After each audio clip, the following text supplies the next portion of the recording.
ये कहानी है विष्णु की, जो कभी बैडमिंटन का नामचीन खिलाड़ी हुआ करता था। कोर्ट पर उसका रैकेट चलना मतलब जीत तय थी। हर टूर्नामेंट में, हर अखबार में, हर दर्शक की जुबान पर बस एक ही नाम गूंजता था, विष्णु। लेकिन जिंदगी हर किसी को बराबर मौके नहीं देती। घर की हालत बिगड़ने लगी तो विष्णु को अपनी जुनून की जगह जिम्मेदारी निभानी पड़ी। वह अपने सपनों को अधूरा छोड़ शहर चला गया। मजदूरी करने कई साल बीत गए। अब विष्णु अपनी पत्नी तुलसी और बेटे आदित्य के साथ फिर अपने पुराने गाँव लौट आया है। वह अब रेलवे के कारखाने में काम करता है। दिन भर की थकान के बाद भी हर रात वह अपने पुराने रैकेट को पकड़कर सो जाता है, मानो वो अब भी अपने अधूरे खेल का सपना देखता हो। एक दिन तुलसी आदित्य को स्कूल में एडमिशन कराने ले जाती है। टीचर फॉर्म देखकर कहती है, फॉर्म तो पूरा भर दिया मगर स्पोर्ट्स सेक्शन खाली है। बिना किसी स्पोर्ट्स के एडमिशन नहीं हो सकता, इसीलिए तुम्हें कोई एक स्पोर्ट्स चुनना ही होगा। यह बात सुनकर तुलसी पहले विष्णु को फोन करती है, लेकिन जैसे ही विष्णु को स्पोर्ट्स शब्द सुनाई देता है तो विष्णु का पुराना दर्द जाग उठता है। वह गुस्से में कहता है, अगर बिना स्पोर्ट्स के एडमिशन नहीं होगा तो किसी और स्कूल में आदित्य का एडमिशन करवा लो। मगर तुलसी अपने बेटे के अच्छे भविष्य के लिए उसे किसी दूसरे स्कूल में नहीं भेजना चाहती, इसलिए वह बिना विष्णु को बताए आदित्य का एडमिशन उसी स्कूल में स्पोर्ट्स कैटेगरी बैडमिंटन में करवा देती है। लेकिन आदित्य से कहती है, पापा को मत बताना, ये बात हमारे बीच ही रहे।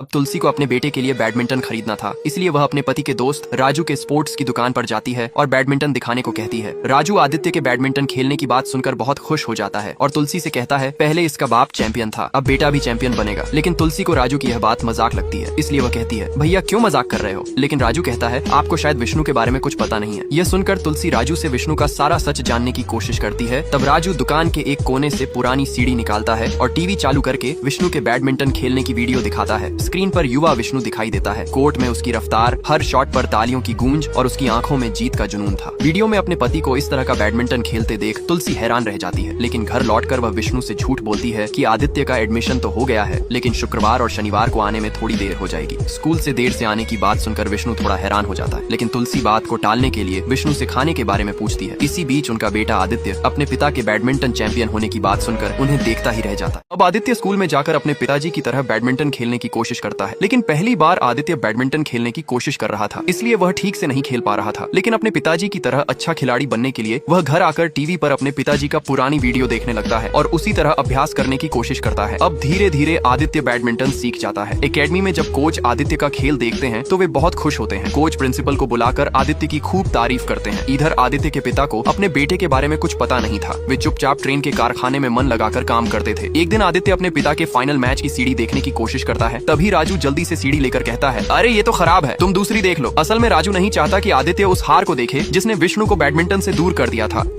अगले दिन आदित्य के स्कूल में बैडमिंटन फाइनल मैच था, इसलिए वह जल्दी से अपनी माँ के पैर छूकर स्कूल चला जाता है। आदित्य कोर्ट पर उतरता है और अपने पिता की तरह आत्मविश्वास से खेलता है। हर शॉट, हर पॉइंट पर उसके हाथ खुद ब खुद पिता की चाल दोहरा रहे थे। जब वह जीतता है, पूरा स्कूल तालियों से गूंज उठता है। प्रिंसिपल आदित्य को ट्रॉफी देते हैं और कहते हैं, तुम्हारे जैसे खिलाड़ी ही देश का नाम रोशन करेंगे। अब घर आकर आदित्य उस ट्रॉफी को अपने माँ के सामने रख देता है। तुलसी अपने बेटे को चैंपियन बनते देख खुशी से गले लगा लेती है। तभी विष्णु ऑफिस से घर आ जाता है। विष्णु को आते देख तुलसी उस ट्रॉफी को किचन में ही छुपा देती है। लेकिन उसी समय स्कूल से एक फोन आता है, लेकिन फोन विष्णु उठाता है और पूछता है, कौन बोल रहा है। स्कूल की टीचर कहती हैं, क्या तुलसी से बात हो सकती है। तब विष्णु तुलसी को बुलाता है। टीचर तुलसी से कहती हैं, प्रिंसिपल आपसे मिलना चाहते हैं, कृपया स्कूल आकर मिल लीजिए। फोन करते ही विष्णु पूछता है, क्या कहा स्कूल वालों ने। तुलसी हिचकिचाते हुए जवाब देती है, कल स्कूल में पेरेंट्स मीटिंग है, मैं जाकर मिल लूंगी। लेकिन विष्णु को तुलसी की बातें सुनकर कुछ अजीब लगती है, जैसे उसे लग रहा था कुछ तो है जो तुलसी उससे छिपा रही है। अब राजू आदित्य को एक अच्छे स्टेडियम में ट्रेनिंग कराने के लिए ले जाता है, लेकिन वहाँ का कोच राजू से कहते हैं, यहाँ तो सिर्फ बड़े बड़े लोगों के बच्चे ही ट्रेनिंग लेते हैं, तुम्हारे जैसे गरीब लोगों को यहाँ जगह नहीं मिल सकती। लेकिन राजू कहता है, सर आदित्य अपने स्कूल में चैंपियन रह चुका है, देखो स्कूल से उसे चैंपियन का लेटर भी मिला है। लेकिन वह कोच राजू की बात सुनकर भी आदित्य को एडमिशन देने से साफ मना कर देता है। इस पर राजू आखिरी बार कोच से कहता है, सर बस 5 मिनट के लिए आदित्य को खेलने का मौका दे दीजिए। तब कोच मान जाता है और आदित्य को 5 मिनट के लिए खेलने देता है। आदित्य जैसे ही कोर्ट में उतरता है तो वह पहले ही राउंड में अपने विपक्षी खिलाड़ी से हार जाता है। यह देखकर राजू आदित्य को सही से खेलने के लिए कहता है, लेकिन आदित्य हर बार अपने सीनियर खिलाड़ी से हार जाता है। तब वह कोच आदित्य और राजू दोनों की बहुत बेइज्जती करता है और उन्हें स्टेडियम से भगा देता है। लेकिन राजू हार नहीं मानता है। वह आदित्य से कहता है कि तुम अपने पापा सिद्धार्थ से ट्रेनिंग देने की बात करो। लेकिन आदित्य अपने पापा से ट्रेनिंग लेने से मना कर देता है। इधर जब विष्णु अपनी ड्यूटी से लौटकर घर आता है तो पानी पीने के लिए किचन में गिलास ढूंढने लगता है। तभी उसे अलमारी के कोने में आदित्य की वही ट्रॉफी दिखाई देती है जो वह स्कूल में जीता था। अब विष्णु उस ट्रॉफी के बारे में तुलसी से पूछता है, लेकिन तुलसी विष्णु से झूठ बोल देती है कि यह ट्रॉफी आदित्य की दोस्त की है जो यहाँ भूल गया था।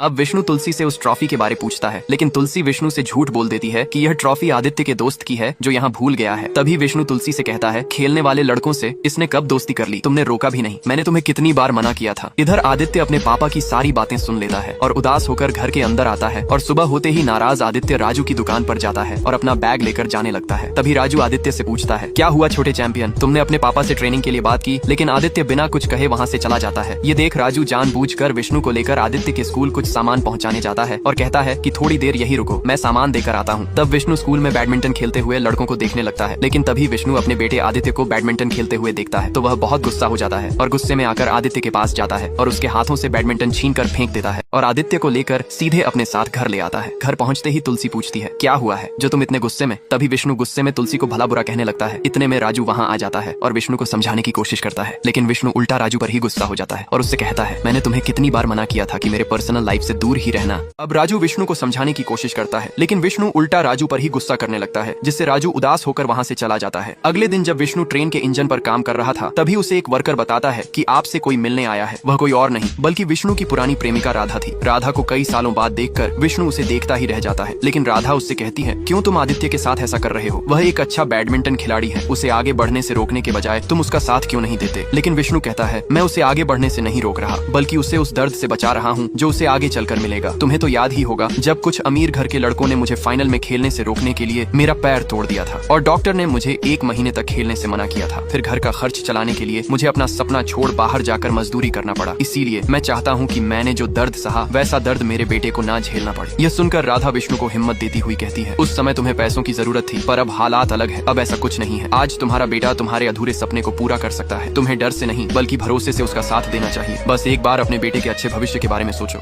अब जाते जाते राधा विष्णु के चेहरे पर हाथ रखकर बहुत प्यार से उसे समझाती है कि आदित्य बैडमिंटन का अच्छा खिलाड़ी है, तुम उसे प्रैक्टिस करवाओ ताकि वह तुम्हारे उस अधूरे सपने को पूरा कर सके जो तुमने देखा था। तब विष्णु राधा की कही हुई बातों को सोचने लगता है और रात होते ही अपने बेटे के पास जाता है और उसके बगल में बैठकर अपने बेटे के भविष्य के बारे में सोचने लगता है। अब सुबह जैसे ही आदित्य की नींद खुलती है तो वह देखता है कि उसका पिता खुद उसके लिए बैडमिंटन बना रहे हैं। अपने पिता को ऐसा करते देख आदित्य बहुत खुश होता है। अब विष्णु खुद आदित्य को बैडमिंटन देता है। आदित्य अपने पिता से बैडमिंटन पाकर खुश हो जाता है। इधर विष्णु तुलसी से माफी मांगता है क्योंकि उसने गुस्से में उसको बहुत बुरा भला कह दिया था। तुलसी भी सब कुछ भूलकर खुश हो जाती है। अगले दिन विष्णु खुद आदित्य को बैडमिंटन की प्रैक्टिस करवाने के लिए घर से बाहर ले जा रहा था। तभी पास के अंकल उन दोनों बाप बेटे को साथ में घर से बाहर जाते देखकर बहुत खुश होते हैं और दोनों को पास बुलाकर पूजा की थाली से आरती लेने को कहते हैं। अब आदित्य आरती लेकर सीधे राजू की दुकान में जाता है। राजू आदित्य को देखकर पूछता है, तुम कब से यहाँ खड़े हो? आदित्य कहता है, अभी। लेकिन तभी राजू विष्णु को देखकर उदास हो जाता है और आदित्य को बाहर लाकर एक गन शॉप की ओर इशारा करता है। लेकिन आदित्य कहता है, वहाँ पर क्या है अंकल? तब राजू कहता है, बंदूक की दुकान है बेटा, एक से एक बंदूकें मिलती है, जिसको चाहो मार लो, दुश्मन को मारो, दोस्त को मारो, अपने सपनों को मारो और दूसरों के भी सपनों को मारो। असल में यह सारी बातें राजू अपने लंगोटियां यार विष्णु को ही सुना रहा था। अब विष्णु राजू को मनाने के लिए उसकी दुकान पर जाता है, लेकिन राजू गुस्से में विष्णु को बहुत कुछ कह देता है। उसके मन में अब भी वही दुख था जब विष्णु ने गुस्से में अपने घर उसे निकाल दिया था। बीजू का दिल टूटा हुआ था क्योंकि विष्णु सिर्फ उसका दोस्त नहीं उसका जिगरी यार था। लेकिन विष्णु मुस्कुराते हुए कहता है, मैं यहाँ अपनी जिगरी दोस्त को मनाने आया हूँ, और राजू को गले लगा लेता है, जो एक भावनात्मक लम्हा होता है, जैसे पुराने दिनों की दोस्ती फिर से लौट आई हो। अब विष्णु अपने बेटे आदित्य को बैडमिंटन का चैंपियन बनाने की ठान लेता है। वह हर सुबह आदित्य को जॉगिंग कराने ले जाता है ताकि उसकी स्टेमिना बढ़े, और आदित्य की सेहत और एकाग्रता के लिए सिद्धार्थ उसके खान पान पर भी पूरा ध्यान देता है। रोज उसके भोजन में बदलाव करता है ताकि शरीर के साथ साथ उसका मन भी मजबूत बने। फिर एक दिन विष्णु आदित्य को अपनी पुराने ट्रेनिंग कोर्ट में ले जाता है। वह कोर्ट अब जर्जर हो चुका था, लेकिन सभी लोग मिलकर उसकी सफाई में जुट जाते हैं और धीरे धीरे वह पुराना कोर्ट फिर से चमक उठता है। अब विष्णु अपने बेटे को बैडमिंटन की बारीकियां सिखाना शुरू करता है। शुरुआत में आदित्य शटल को ठीक से नहीं मार पाता है, लेकिन विष्णु के धैर्य और कड़ी ट्रेनिंग से वह रोज थोड़ा थोड़ा बेहतर होता जाता है। विष्णु अपने बेटे की प्रगति देखकर गर्व से भर उठता है और उसे और भी सख्त ट्रेनिंग देने लगता है, क्योंकि अब यह सिर्फ खेल नहीं बल्कि एक सपना था जो बाप बेटे दोनों का था। अब विष्णु अपने अधूरे सपने को पूरा करने के लिए दिन में ट्रेन का इंजन बनाने का काम करता था और रात को अपने बेटे आदित्य को ट्रेनिंग कराता है। इधर तुलसी आदित्य के साथ मिलकर अपने पति विष्णु को खुश करने के लिए उसकी पुरानी ट्रॉफियां साफ करके एक टेबल पर सजा देती है। जब विष्णु अपनी पुरानी ट्रॉफियां देखता है तो वह बहुत खुश होता है, लेकिन थोड़ी देर बाद वह अपने बेटे आदित्य की एक ट्रॉफी सबके सामने रख देता है। कई महीनों बाद जूनियर नेशनल बैडमिंटन चैंपियनशिप का टूर्नामेंट आयोजित होता है, इसलिए विष्णु अपने बेटे आदित्य को लेकर टूर्नामेंट स्थल पर पहुंचता है। लेकिन वहां पहुंचने पर उन्हें पता चलता है कि वही लड़का शौर्य प्रताप सबसे अच्छा खेल रहा था। यह देखकर विष्णु थोड़ा निराश हो जाता है। अब थोड़ी देर बाद आदित्य के मैच की बारी आती है तो वह थोड़ा नर्वस होते हुए कोर्ट पर उतरता है, क्योंकि यह बड़े मैच में उसका पहला टूर्नामेंट मैच था। जब मैच शुरू होता है तो आदित्य बार बार अपने प्रतिद्वंदी से हारने लगता है, लेकिन विष्णु आदित्य को हिम्मत देता है फिर भी आदित्य अपने प्रतिद्वंदी को पॉइंट देता रहता है, जिसकी वजह से वह पहला राउंड हार जाता है। टाइम आउट होने पर विष्णु आदित्य से कहता है, बेटा पहला राउंड हार गए तो क्या हुआ, अभी 2 राउंड और बाकी हैं, अब बस ध्यान से उसके शटलकॉक पर फोकस करो, देखना तुम्हारी ही जीत होगी।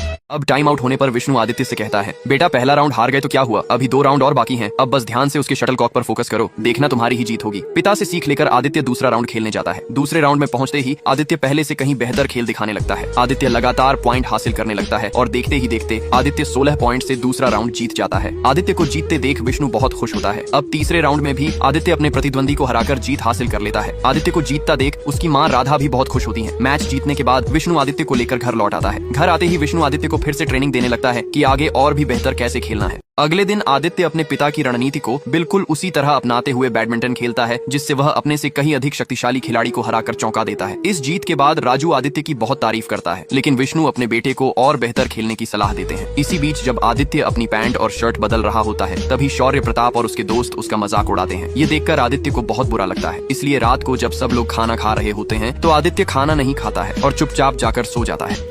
फाइनल में आदित्य का मुकाबला शौर्य प्रताप से होने वाला था। तभी विष्णु को अपने बेटे के बिहेवियर में कुछ बदलाव दिखाई देता है। इधर आदित्य क्वार्टर फाइनल जीतकर सेमीफाइनल तक पहुंच जाता है। ये देखकर शौर्य के दादा आदित्य के खेल से बहुत हैरान हो जाते हैं। हैरानी में वे अपने पोते के कोच से बात करते हैं। तब कोच कहता है, शौर्य के सामने आदित्य कुछ नहीं कर पाएगा। अब दूसरा सेमीफाइनल शुरू होने वाला था, तो विष्णु ने आदित्य को समझाया, बेटा याद रखो, खेल में सिर्फ ताकत नहीं, समझदारी भी जरूरी होती है, ध्यान से खेलना। लेकिन आदित्य अब अपने पिता की बातों को अनदेखा करने लगा था। उसने अपनी मनमानी करते हुए खेलना शुरू किया। नतीजा यह हुआ कि उसका प्रतिद्वंदी एक के बाद एक पॉइंट लेता गया। इधर शौर्य अपना सेमीफाइनल जीतकर फाइनल में पहुंच जाता है, लेकिन आदित्य अपनी मनमानी के चलते अपने प्रतिद्वंदी से 2 पॉइंट पीछे रह जाता है। इतने में शौर्य आदित्य को कहता है कि फाइनल में मिलते हैं, अगर तुम पहुंच पाए तो। उसकी यह बात आदित्य के दिल पर सीधा वार कर गई। गुस्से से लाल होकर आदित्य ने अगला शॉट इतनी जोर से मारा कि शटल सीधी उसके प्रतिद्वंदी की आंख पर जा लगी। पूरा कोर्ट सन्न रह गया। विष्णु के चेहरे पर चिंता की लकीरें साफ झलक रही थी। उसने मन ही मन सोचा, आदित्य के अंदर यह गुस्सा कहां से आ गया? क्या मैं अपने बेटे को सही दिशा नहीं दे पा रहा हूँ? आखिर आदित्य ऐसा क्यों कर रहा है? अब गुस्से में आदित्य शॉट इतनी जोर से मारता है कि शटल सीधी उसके प्रतिद्वंदी की आंख पर जा लगती है, जिसके कारण आदित्य का प्रतिद्वंदी सेमीफाइनल के मैच में आगे नहीं खेल पाता है, जिससे आदित्य फाइनल में पहुंच जाता है। लेकिन विष्णु आदित्य के इस तरह के खेल खेलने से परेशान हो जाता है और आदित्य को बुलाकर कहते हैं, यह कैसा खेल खेल रहे हो तुम? आदित्य जवाब देता है, जीत तो गया हूं ना मैं। ये सुनकर विष्णु उसे समझाता है, तुम जो खेल रहे हो ये खेल नहीं है। किसी को चोट पहुंचाकर जीत जाना जीत नहीं कहलाता। अभी तो तुमने बस शुरुआत की है। लेकिन तभी आदित्य अपने पिता से कहता है, अभी तो मेरी शुरुआत हुई है, लेकिन आपके खेल का अंत क्यों हो गया था? आदित्य की यह बात सुनकर विष्णु को बहुत बुरा लगता है। तभी राजू और तुलसी आदित्य को समझाते हैं कि वह अपने पिता को सॉरी बोलो, लेकिन आदित्य तो अपने घमंड में डूबा था, इसीलिए सॉरी बोलने के बजाय वह अहंकार में कहता है, मैं अपनी मेहनत और अच्छा खेल खेलकर जीतता हूँ, किसी के कहने से नहीं। ये सुनकर विष्णु को ठेस पहुंचती है और वे अपने बेटे से कहता है, ठीक है तो चलो मुझसे एक मैच खेलो। तुरंत ही विष्णु और आदित्य दोनों आमने सामने कोर्ट में खेलने के लिए तैयार हो जाते हैं। लेकिन आदित्य को अब तक यह नहीं पता था कि जिस घमंड में वह अपने पिता को चुनौती दे रहा है, वह पहले बैडमिंटन का चैंपियन रह चुके थे।